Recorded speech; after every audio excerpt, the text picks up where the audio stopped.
Assalamualaikum warahmatullahi wabarakatuh. Perkenalkan, nama saya Rizky Sundari Fitria, mahasiswi biologi Fakultas Sains dan Teknologi Universitas Islam Negeri Sumatera Utara Medan.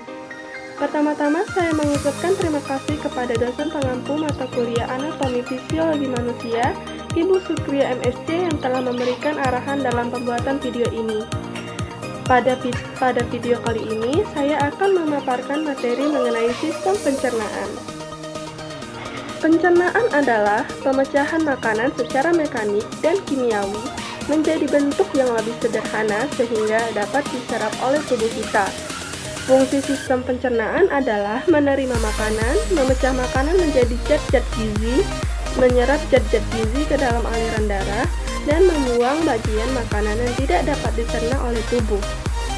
Baik, pada proses pencernaan ada dua macam proses. Yang pertama itu ada mekanik, yaitu proses pencernaan yang dilakukan dengan proses fisik atau mekanik. Misalnya, seperti mengunyah makanan, gerakan meremas-remas atau gerakan peristaltik yang ada di dalam lambung dan tenggorokan. Beberapa organ tubuh yang melakukan pencernaan mekanis adalah gigi, lambung atau kontraksi perut, dan empedu. Kemudian fungsi dari pencernaan mekanis ini adalah untuk meningkatkan luas permukaan dari makanan. Hal ini berguna dalam proses reaksi enzimatik atau proses yang memerlukan bantuan dari enzim, sehingga mampu meningkatkan laju reaksi kimia yang ada di dalam tubuh. Kemudian yang kedua ada pencernaan secara kimiawi, merupakan jenis proses pencernaan yang menggunakan bahan kimiawi yang ada di dalam tubuh. Fungsinya adalah untuk merubah atau melakukan transformasi bentuk makanan yang awalnya besar menjadi bentuk partikel yang lebih kecil. Dalam hal ini, bentuk kimiawi tubuh adalah enzim. Reaksi yang digunakan adalah enzim yang mampu mengkatalis reaksi dengan cara memisahkan ikatan kimiawi dalam proses hidrolisis. Di dalam tubuh kita terdapat banyak sekali enzim pencernaan yang berguna untuk tubuh. Salah satunya adalah enzim amilum, karbohidrat, lipase, protease, dan lain-lain.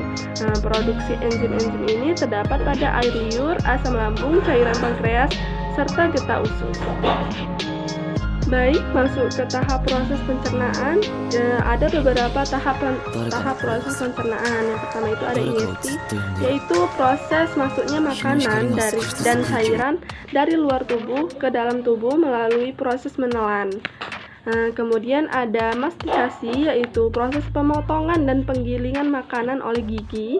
Kemudian ada deglutisi atau merupakan penelanan makanan yang telah dimastikasi atau dikunyah sebelumnya. Setelah itu ada digesti, yang merupakan rangkaian kegiatan fisik dan kimia pada makanan yang dibawa ke dalam lambung dan usus halus. Setelah itu ada tahap absorpsi, yaitu merupakan proses penyerapan nutrien oleh usus melalui saluran darah dan getah bening menuju ke hepar. Dan yang terakhir ada defekasi, yaitu proses pengeluaran sisa-sisa pencernaan yang sudah tidak bisa digunakan lagi oleh tubuh yang berupa feses. Organ sistem pencernaan. Ada beberapa organ yang membantu dalam proses pencernaan. Yang pertama ada rongga mulut. Di dalam rongga mulut terdapat gigi dan lidah.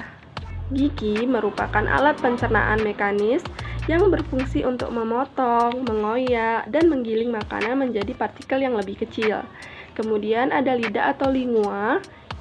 Di dalam permukaan lidah itu dilapisi oleh lapisan mukosa yang penuh dengan bintil-bintil kecil atau papila yang mengandung saraf pengecap.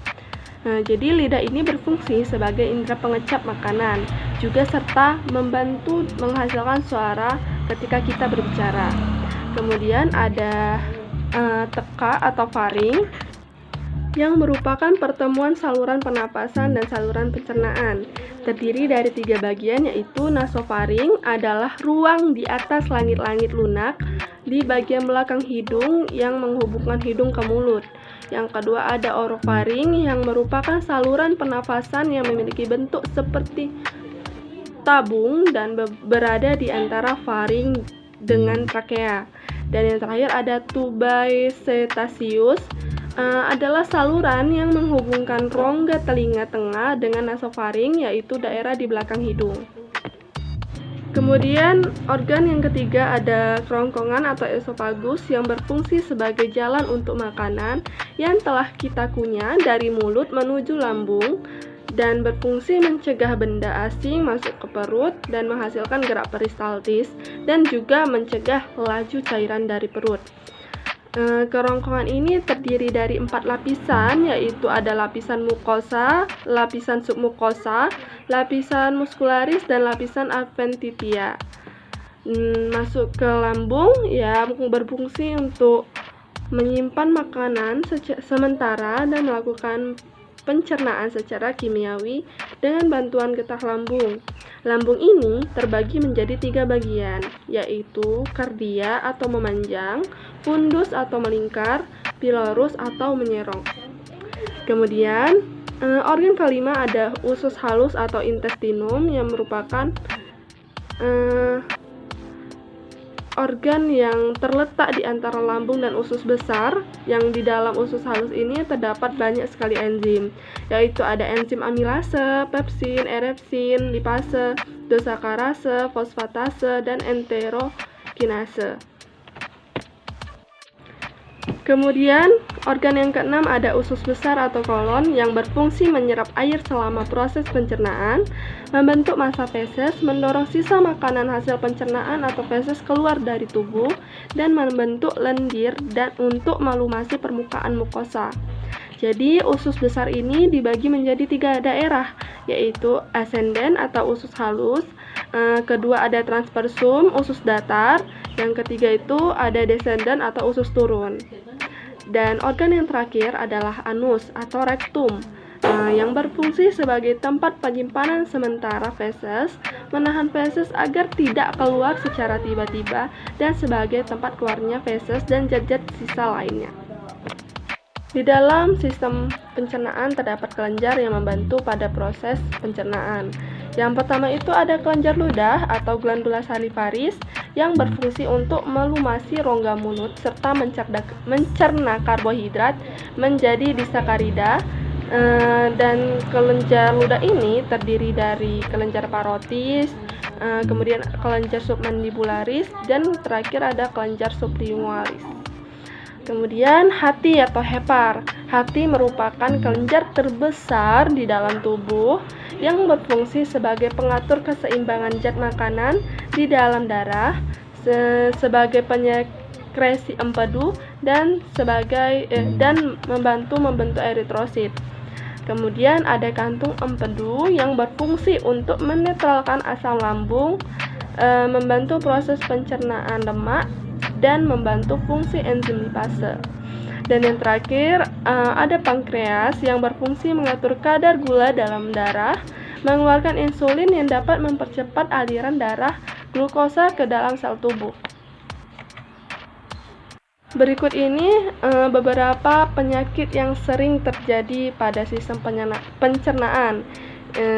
Yang pertama ada diare, mah, asam lambung, kanker, batu empedu, radang usus buntu, gastritis, sembelit, ambeien, yang diakibatkan karena beberapa faktor seperti pola makan yang buruk, obesitas atau faktor genetik, juga karena keracunan makanan, alergi atau bakteri, dan beberapa faktor lainnya. Nah, biasanya itu gejala-gejala yang muncul seperti muntah, mual, nyeri perut, hilang nafsu makan, lemas, dan demam. Baiklah, mungkin itu saja penjelasan dari saya. Saya mohon maaf apabila ada salah kata dalam penyampaian materi, baik yang sengaja maupun tidak disengaja. Dan semoga apa yang disampaikan dapat diterima dan dipahami, juga dapat bermanfaat bagi kita semua. Saya tutup. Wassalamualaikum warahmatullahi wabarakatuh.